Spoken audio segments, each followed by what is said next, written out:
Today I'm going to show you how to use the Najell Easy Soft Baby Carrier. To put the baby carrier on, you just start by putting it over your head like this, just like a sweater. Then you find your most narrow part of your waist and buckle the waist belt. The baby carrier should be placed above your hips and be tight but comfy.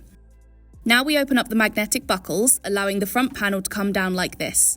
It creates 2 wide leg openings for the baby's legs to go through. Pick your baby up and easily place it in the baby carrier and put the legs in the openings.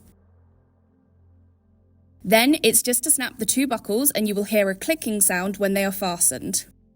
Start by pulling the straps like this if needed. This will place the baby closer to your chest and higher up on your body. Tilt the baby's hips so that the legs are placed in the M or frog position. You can also adjust the inner strap to adjust the length of the front panel according to your growing baby. With the inner buttons, you can fold the neck support up or down if needed. And you're good to go.